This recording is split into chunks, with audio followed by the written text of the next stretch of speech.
On today's show, we'll show you what we thought was the biggest hit at CES. We've got news on exactly when and where Tesla will build the Model Y, and GM wants Cadillac to take on Tesla. All that and more coming right up on Autoline Daily.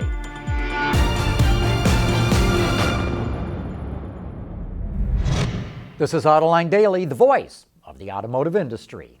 Tesla continues to make headlines. No doubt you saw that Elon Musk says the upcoming Roadster will be able to hover using thrusters from his SpaceX program. Musk says he's serious about doing this, but admits it may not be street legal, so maybe it'll never go into production. In news that's more down to earth, Tesla is eliminating the 75 kilowatt hour battery pack from the base level versions of the Model S and X. Presumably, that'll lure those buyers into the Model 3. And here's the latest news that we have on Tesla. Auto Forecast Solutions reports that the SOP, or start of production, for the Model Y will be in August of 2020 at Tesla's Gigafactory in Nevada. Some people were wondering where Tesla was going to build the Y, which is an SUV based on the Model 3, and now we know where and when they'll make it.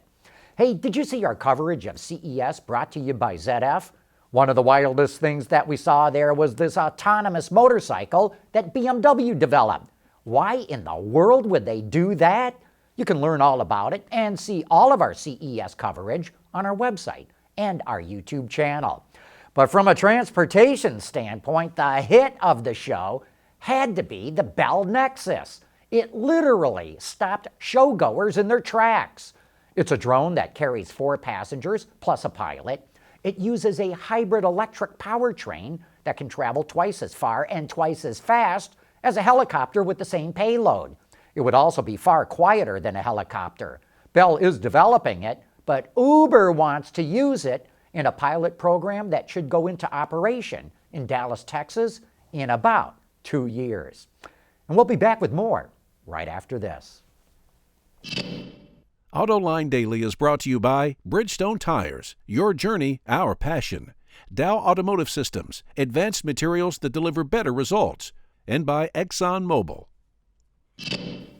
Passenger drones like that Bell Nexus that we showed you could be the next big disruptor in mobility services, and we're already seeing startups fall by the wayside.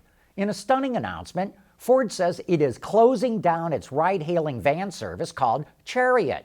It reportedly had trouble attracting enough customers, though right up until the announcement, people at Ford continued to talk glowingly about Chariot.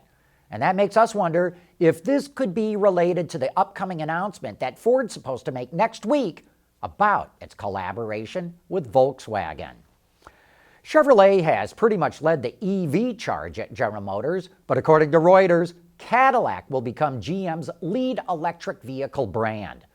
Cadillac is expected to get the first vehicle based off of GM's new BEV3 platform. The vehicle will go up against the likes of Tesla, but it's not currently known where it will be built, whether it will be a sedan or crossover, or when it's going to come out. Lexus's LC Coupe has received tons of praise since it came out, and it's soon going to get another model. Lexus will display a concept convertible version of the LC at the Detroit Auto Show next week. It calls it a concept, but it sure looks like it's ready to start rolling down the production line to us. The only thing that's not really shown if it's a hard or a soft top. On Monday, we're going to learn which automakers will win the coveted awards for the North American Car, Truck, and Utility of the Year. And coming up next, we'll have some jurors predict the winner. On our program Autoline this week, the topic's all about the North American Car, Truck, and Utility of the Year Awards. We invited Sharon Carty from Automotive News, Lindsay Brook from SAE Engineering, and Chris Pockert from Roadshow by CNET to talk about all the vehicles that are up for the awards. Earlier in the show, everyone agreed that the Ram will probably win Truck of the Year, but here are their predictions for Car and Utility. Car of the Year is going to be, what do you predict, Sharon? I think it's going to be the G70, but I will probably be voting for the V60, or for the S60 V60. Okay, Chris? I think it's going to be the Genesis. Genesis? Yeah, I agree with that. That's my vote. I didn't get you guys on the utility of the year. I got you on truck, but not utility. So Sharon, what do you think? I-Pace, I think. I agree. RDX.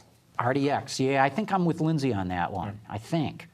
You didn't ask us what we wanted to win, but that's what I think will win. No, and that's what I'm asking. What do you think will win? Because, you know, we've already talked about other vehicles we thought should be on the list that didn't make it. So that's what I was curious in as to what y'all thought will really win. You can watch that entire show right now on our website or our YouTube channel. There's a lot of good information there. Also, a programming note here. The Autoline crew will be at the Detroit Auto Show all day Monday and Tuesday, so we're not going to be doing Autoline Daily as we concentrate on bringing you the top news as it breaks at the show. Be on the lookout for our barrage of coverage coming out both days, all day long. That wraps up today's show. Thank you for watching.